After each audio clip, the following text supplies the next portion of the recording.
A fire broke out. I saved Ethan, but couldn't save his beloved Luna. Ethan appeared calm on the surface, accepting the Carter family's support and marrying me. Yet on our 5th wedding anniversary, he orchestrated a car crash. He watched coldly as I lay bleeding. How does dying feel? You deserve to taste the despair Luna felt. The raging flames merged with memories of that long-ago accident. I stared dazedly at teenage Ethan's contorted face as he shoved me away. Eyes bloodshot. You vicious bitch. Was Luna's life such a threat to your obsession with owning me? I stumbled backward, my designer dress catching fire despite the swarm of bodyguards. The scorching fabric seared my skin and my already fractured heart. The memories flooded back 10 years ago. I defied warnings to rescue Ethan from that fire. Luna perished. Ethan secretly hated me for a decade, playing the devoted husband until engineering my death. I died that day, along with our 2-month-old fetus. Ethan, I whispered bitterly, staring at his hate-twisted features. What monstrous grudge made you scheme for 10 years? Even our own child wasn't spared, dismissing the bodyguards between us. I confronted him coldly. Did I ever stop you from saving Luna? He froze before snarling. You would've. You wanted her dead. You craved me so desperately you made the Carters adopt me. My palm cracked across his face before he finished, forcing his gaze toward the collapsed wall. I hissed. Your precious Luna's there. Go play hero instead of guilt-tripping others. Releasing him, I wiped my hands with a monogrammed handkerchief before discarding it. The Carters may be wealthy, but we don't adopt trash. My parents' generosity funded scholarships for underprivileged teens. The adoption choice between Luna and Ethan became clear when I overheard Luna's venom. Why does Ethan get everything? I deserve to be a Carter heiress. That trash isn't worth saving. She started the fatal fire to eliminate competition. Now reborn. I saved Ethan again only to face his undiminished hatred. Let him reap what he sowed.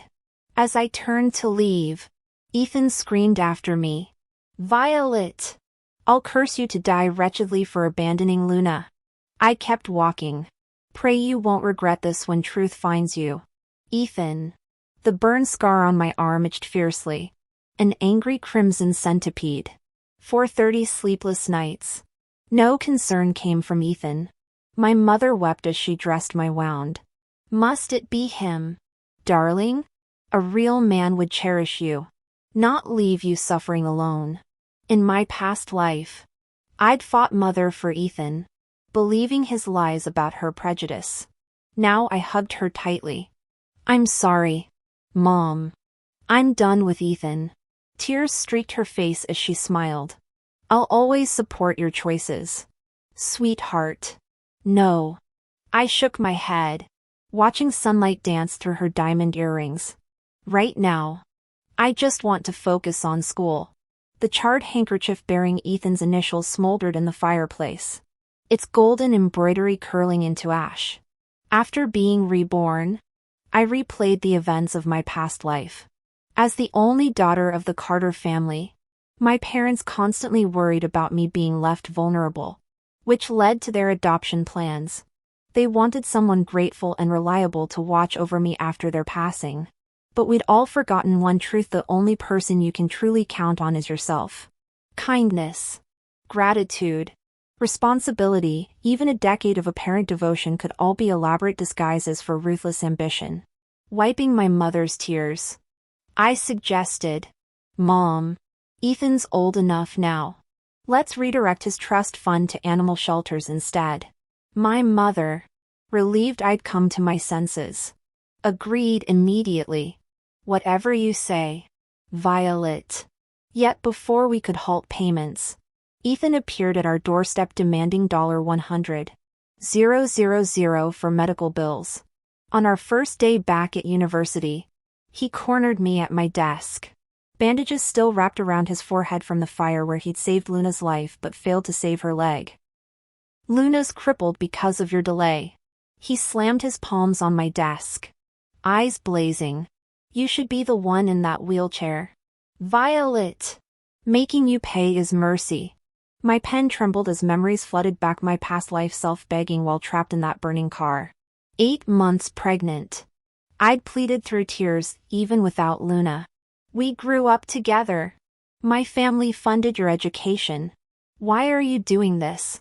In the end, I'd crawled bleeding across glass to kowtow. Take my life for Luna's. But spare my baby. Yet Ethan had remained ice cold. I've always wondered why you didn't die in that first fire. Violet. A heartless monster like you doesn't deserve to bear my child. You and that bastard should burn in hell. Present-day Ethan yanked up my sleeve, exposing the twisted scar from that fateful night. Pathetic. He sneered, digging fingers into my half-healed wound until fresh blood welled.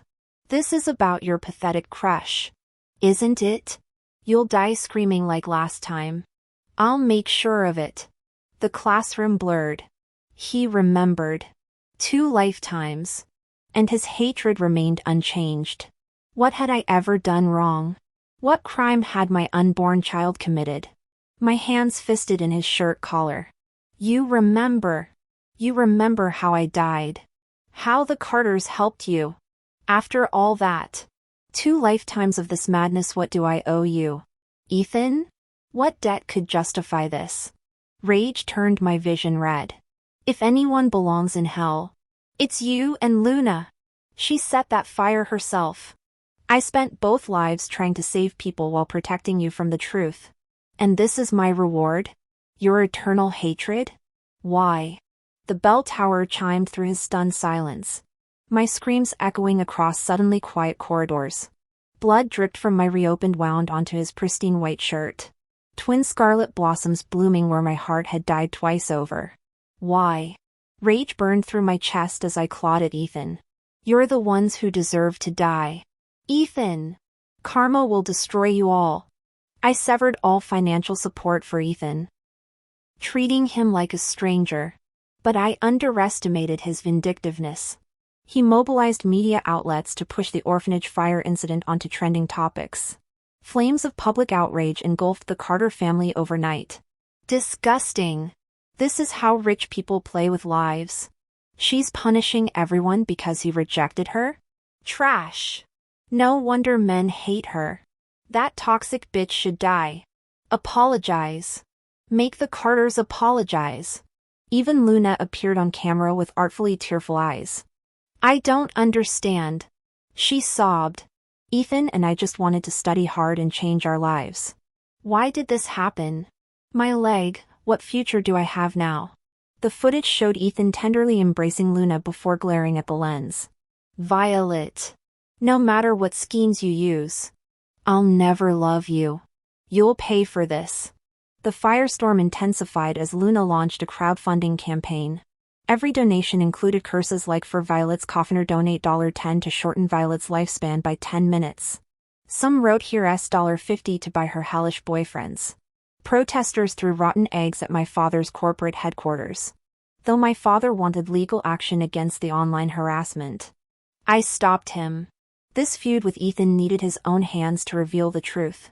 I clicked the trending hashtag to find Luna's latest video clutching Ethan's hand. I don't blame Violet. She sniffled. Ethan's wonderful. I can't stop others from liking him. But Violet, after all these days, won't you even apologize? You ruined my leg. Thousands flooded the comments demanding my apology. I don't want donations, Luna added tearfully. Just Violet's sincere remorse. The donation counter skyrocketed alongside hateful messages. After 3 days of chaos, I reposted, at Luna Davis, could you even handle my apology? Death threats exploded instantly. Ethan wheeled Luna into my university path with reporters in tow. Last chance. Violet. He declared like some righteous avenger. Luna sat pale and trembling in her wheelchair. I'm not afraid anymore. Violet. However powerful your family is, I deserve this apology. Her eyes glinted viciously. On your knees. I understood her hatred. Before learning I funded her scholarship, she'd already resented my wealth. Her pursuit of Ethan? merely because I wanted him the only victory within her reach. Did she love him? Never. She'd happily have let him burn in that fire if it destroyed me. But Ethan would never know. I glanced at Ethan. Then at Luna. I'll ask you one last time, did I cause your injury? Luna's face flickered with guilt before quickly composing herself. Ethan squeezed her hand. Don't worry. She deserves this. The crowd roared with outrage. Reporters hoisted their cameras like weapons, eager to deliver my public execution through their lenses. Luna regained her composure, gripping her wheelchair arms. Violet. Kneel and apologize. This is your chance at redemption. My lips curled. You delusional fool. I told you my apologies would crush you. I raised my hand, and a bodyguard produced a thumb drive. Luna's knuckles whitened on the wheelchair. Ignoring both her and Ethan, I addressed the most aggressive reporter. Do you even know what truth means? The man froze. My gaze deliberately lingered on Luna before sweeping across the mob. Livestream cameras shoved toward my face as hateful comments flooded their chats, as if I desecrated their family graves. I held up the tiny drive. Does anyone here actually know what happened that night at the fire? The crowd fell silent, eyes darting away. These self-righteous crusaders who'd never sought facts, blindly following viral outrage like mindless locusts. My gaze returned to Luna. One meaningful look made her squirm. Let's see what really started the... No! Luna launched from her wheelchair like a feral cat, clawing for the drive. Gasps erupted as the helpless victim moved with startling agility. I smiled. Curtains up. Luna panted, realization dawning as hundreds of phones recorded her. This single act shattered Ethan's illusion of his pure-hearted first love. Yet even now, he shielded her while the mob turned vicious, some yanking Luna's hair, demanding refunds. Ethan took blows to protect her, his designer suit tearing. Watching his humiliation from afar, I nearly laughed aloud. Just wait, Ethan. When full truth emerges, I'll make sure your agony mirrors mine. Fair's fair. I dusted off my hands. The bodyguard swiftly snatched the USB drive from Luna's hands with trained efficiency. Luna, her face still bearing horrific injuries, pleaded with me desperately. Violet, I don't need your apology anymore. I'll return all the money. Please, we were classmates once. Can't we just let this go? I sneered at her. Ethan's expression remained stormy throughout. Why beg her? He snapped. There's nothing to fear. Oh, but there was plenty to fear. Even if the fire footage went public, only Ethan would face public condemnation. So why was Luna trembling? Because she feared Ethan discovering the truth. My smile deepened as I watched panic contort Luna's features. But I wouldn't let Ethan learn the truth so easily. No. He needed to peel back his precious first love's facade layer by layer with his own hands. Only by witnessing the rotting flesh beneath that porcelain mask would true devastation occur. Psychological annihilation required surgical precision. The USB indeed contained only fire scene clips. Gasps erupted as the footage played. Violet saved people. Why was she vilified? Holy shit! She rescued Ethan. We've been duped by edited videos. The crowd's outrage crescendoed. Want to play hero? Do it yourself instead of guilt-tripping the heiress. We're sorry, Violet. Fucking Luna. Refund our donations. Ethan's face darkened with each passing second. A reporter shoved a microphone in his face. Ethan, Violet saved your life. Instead of gratitude, you demanded apologies? How dare you? Luna exhaled subtly in relief, stealing glances at me. I could practically hear her mental calculations. If I possessed damning evidence, I'd have revealed it already. This gamble revealed her priorities, having lost Carter family sponsorship. She clung desperately to Ethan's coattails, clutching Ethan's hand with performative fragility. Luna turned tearful eyes to the cameras. I only wanted to protect Ethan. We orphans have to stick together against wealthy bullies. Her trembling gaze flicked to me. the picture of oppressed virtue. Violet, please stop using your money to force Ethan into your world. He'll never love you. Impressive. The damsel's crocodile tears effortlessly shifted public sympathy. Wealth became my original sin. Though I vividly recalled Luna begging my father's secretary for scholarships years ago. How conveniently she rewrote history. Ethan's reaction proved most illuminating. Instead of condemning Luna's fraud, he shielded her, my fault entirely. His bow to cameras contrasted sharply with the glacial hatred in his eyes when addressing me. I'll return every cent. But you, the venom in his voice crystallized into frost. When I uncover the fire's cause, I'll personally send you to prison. I laughed until tears streamed down my face.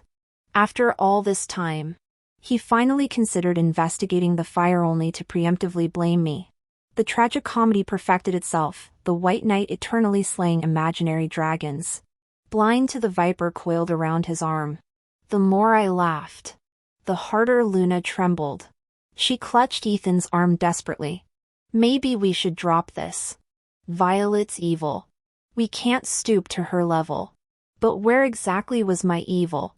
In being lovesick? In foolishly believing Ethan might have ever truly cared for me? My smile vanished as my gaze turned icy. Ethan, you've got 1 month. If you can't find proof, I'll have you jailed for defamation first. With the media circus gone, I focused on my studies.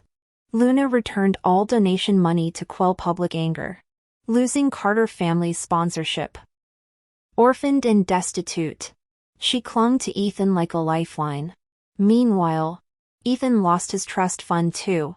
Now working nights at a bar while studying, the former Golden Boy's fall became campus gossip. Remember when he acted all high society? My friends cackled during brunch. Last night some Carter heir made him pick cash off the floor. The look on his face. They nudged me. Come see the spectacle tonight. I slung my designer bag over my shoulder. Not interested. Stop updating me about him. Ethan stood blocking the classroom door, shadows under his eyes. Don't think I'll thank you. He spat. I raised an eyebrow. He stepped closer, voice trembling with rage. You're scared I'll find the truth, aren't you? You rich bitches are all the same. So this was why. 2 lifetimes wondering what I'd done wrong. And the answer was this pathetic resentment. Did I force you to accept Carter scholarships? My words hung sharp in the air. His jaw clenched. You'd have hurt Luna otherwise. Just like your cronies torment me now. My squad erupted. Who even knew Luna existed before his sob story? Crying over serving drinks? That's his job. At least Violet funded his whole damn education. As voices rose, I spotted Luna scurrying over in a thrift store cardigan. We promised not to come here. She pulled Ethan's arm, avoiding my gaze. They'll crush us. My friend lunged forward. I'll slap that green tea bitch into next week. I held her back, staring at Luna's hunched shoulders. Think no one knows your game? Luna froze mid-step. Ethan shielded her, snarling, "Leave her alone." My laughter held zero warmth. If you're truly scared, you'd avoid us. Instead you keep spouting nonsense while playing victim. I closed the distance between us. Prada heels clicking. Enjoying all the benefits while making us villains? How very convenient. Luna's trembling intensified. Ethan flushed crimson. Fists clenched. The stench of stale beer clung to his wrinkled shirt, a far cry from the polished scholar I'd once loved. Let them rot in their self-made tragedy. I turned away, sunlight glinting off my diamond earrings. Their drama wasn't worth smudging my lipstick. Luna trembled violently. I don't know what you're talking about. She clutched Ethan's arm. Ethan, let's just leave. Don't provoke them. Ethan glared at me, veins bulging in his hands. Violet, I've already filed a police report. The truth will come out soon. I remained motionless, arching an eyebrow. Oh, you actually went to the police. My gaze shifted back to Luna. This time, her mask slipped completely, face draining of color as she stared at Ethan. Why would you do that? Her eyes reddened with panic as she scrambled to flee. Mistaking her fear for intimidation from me, Ethan wrapped her in a protective embrace. Luna, I told you I'd protect you. No one will ever hurt you again. His icy stare met mine as he repeated. No one. I studied his face impassively. Ethan, what exactly do you see in her? She's kinder than you'll ever be. Even when broke, she'd slip me breakfast and protect my dignity. You wouldn't understand real love. Violet. Not your condescending charity. Ethan's voice cracked with hysteria. I'd sacrifice everything for her. Even 10 years of planning. But, Ethan, I interrupted calmly. Doesn't Luna's kindness come from the Carter family's charity? Does my so-called condescending love include handing over our entire family fortune? I left the unspoken truth hanging. Let the police reveal everything tonight. He froze. Luna began thrashing wildly in his arms. Ethan! Drop this. I said drop it. Instead, Ethan steadied. We can't. Luna. His jaw tightened as he looked at me. He used his own child as revenge. How could we stop now? The confrontation escalated in the brightly lit auditorium. Reporters swarmed as Ethan spiraled into madness, accusing me of arson and attempted murder. My friends exchanged worried glances. Doesn't he know Violet would never stoop to this? I kept reciting vocabulary words until police officers arrived with an evidence file. Thunder rumbled outside, the same storm pattern from our fatal car crash years ago. As Ethan reached for the documents, Luna pressed a knife to her throat. Open that and I'll bleed out right here. Rain lashed the windows while memories flooded back, me begging Ethan in another downpour. Tires screeching. Flames consuming everything. Ethan's hand hovered over the truth he'd spent 2 lifetimes chasing. I rose to meet him. Having second thoughts? Cameras flashed around us, capturing Luna's crumbling facade. The storm mirrored the tempest in his eyes as decades of obsession hung in the balance. The truth was right before your eyes, why couldn't you face it? I ignored Luna's breakdown. Walking up to Ethan. Aren't you supposed to send me to prison? Ethan. Open it. The Pandora's box sat in his hands. Open it. And he'd gain everything he desired. Yet Ethan remained frozen, terrified of unleashing the demon he feared most. His Adam's apple bobbed, perhaps remembering the past. Perhaps not. Turning toward Luna with a tremor in his voice, he demanded, "Why wouldn't you let me see it?" Clang, the knife hit the floor, its metallic screech echoing through the silent auditorium. Though his question had been quiet, Luna completely shattered. She covered her face, sobbing. Enough. Ethan. It was me. All me. I started that fire to steal your adoption slot. I confess. I'll turn myself in. A thunderclap boomed outside, illuminating Ethan's bloodless face. The crowd stood stunned. This drama surpassed even the previous financial scams. I smirked, watching Luna's meltdown escalate. Ethan's legs gave out. Suddenly, he whipped around to stare at me, lips parting soundlessly. Enough theatrics, I said coldly. The crowd dispersed, even the police officers deferentially handing me documents. Luna's eyes bulged as I opened the folder before her. See? Nothing here. Oh. And these officers? Just security I hired. Thanks for the confession, Luna. 3 seconds of silence. Then she howled. You scheming bitch. You tricked me. If Ethan had harbored doubts before, they vanished now. Luna had deceived him, cruelly. Completely. He staggered between us, mirroring countless times he'd shielded her. The dagger plunged into his chest without mercy. Crimson droplets splattering the floor. Fresh screams erupted. Luna wailed. I never meant to hurt you, her tear-blurred gaze locked on me with primal hatred. Snatching the bloody blade from Ethan's wound, she lunged. This is all your fault. Violet! You made me jealous of Ethan. You made me think the Carter family would adopt me if he was gone. You're the real monster. Why didn't that orphanage fire consume you? Security tackled her mid-lunge. The farce concluded. Ethan lay bleeding out, mirroring that long-ago car crash, except now I stood above him. His trembling hand reached toward me, face etched with regret. I stared down impassively. Is this what you wanted? He didn't answer, pallor worsening. A tear slipped free as he whispered. That day, our 5th anniversary, were you really pregnant? My breath caught. Our ruined love's only innocent casualty. Yet, I crouched, yanking his wound open like he'd once torn at my scars. 2 lifetimes. Ethan, you never valued that child. Spare me your remorseful act now. Leaning closer, I hissed. Don't worry, I won't let you die. But prison? That's too merciful. I stared at his increasingly contorted face of agony and sneered. Death and loss of freedom are both too merciful for you. Every suffering in this world surpasses those. I wiped my blood-stained hands disdainfully on his shirt. What you clung to destroyed you. I want you to live on with endless regret and pain, live to watch Violet thrive.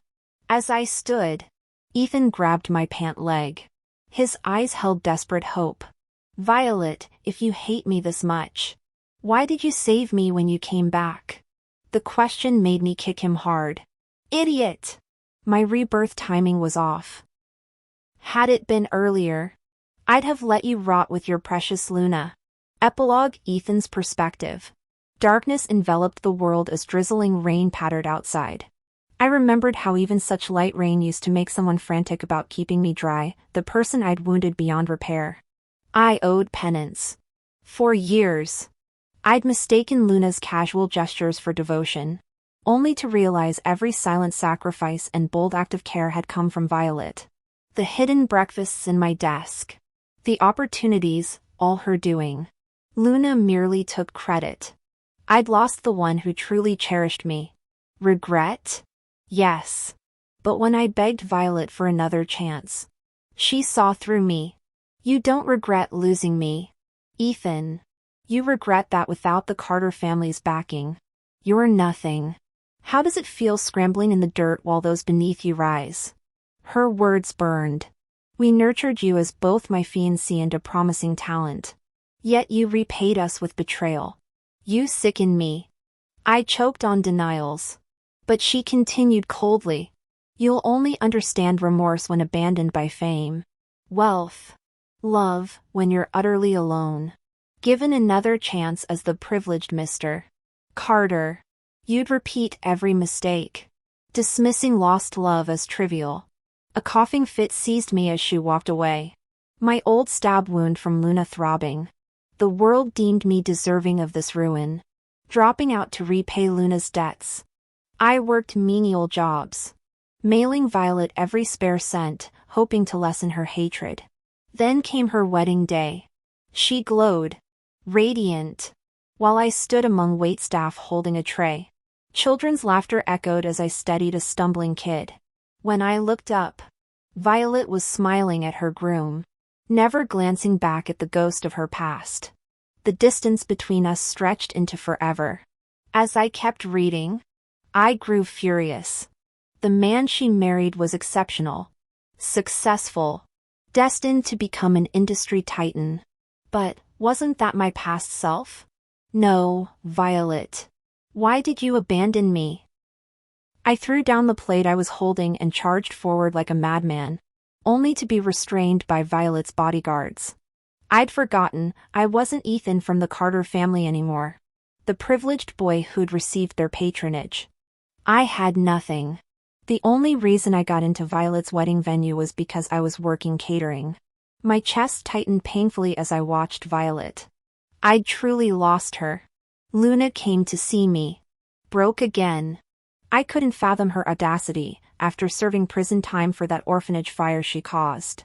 She'd shed all pretense of being the sweet girl I once knew. She'd become ugly, unhinged, repulsive. How dare this trash think she's worthy of me?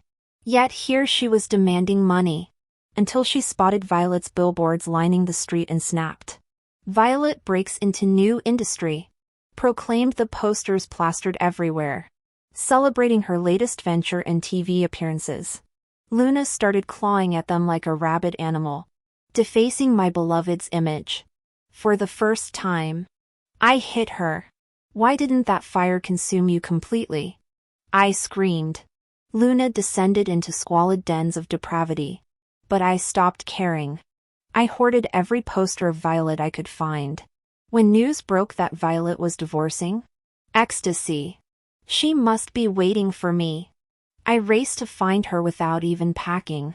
Only to see that bastard, the man who'd always fueled my jealousy, daring to embrace her. They beat me bloody again.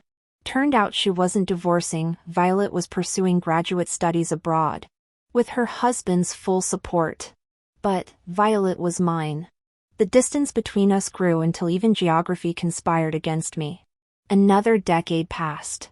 True to Violet's prediction. I became a hollow shell clinging to life by a thread. Still I watched over her. If she hated me, at least she remembered me. I followed her through the years, time couldn't dim her brilliance. She thrived untethered. Eventually having a delightful daughter in her 40s. That child, I stared at the little girl's retreating figure. Frozen. Violet and that man were taking the child for a stroll. So warm. So perfect. But this was my past. Why are you doing this to me? I finally understood what true remorse felt like. A car approached on the road. I rushed toward the child without hesitation. I had to save her. Just like saving that child I doomed long ago. I must save her. But the man shielded the child perfectly as the car passed slowly. It was me who frightened the child into tears. The man comforted the little one while giving me pitying looks. Violet approached gently. What happened? Why is our sweetheart crying? The man said. Some homeless guy suddenly charged over. Pathetic really. Probably starving. She finally looked at me. My heart leaped as I awkwardly scrambled up from the ground. But Violet only glanced my way. A stranger's glance. Then she turned to cradle the child. See, baby?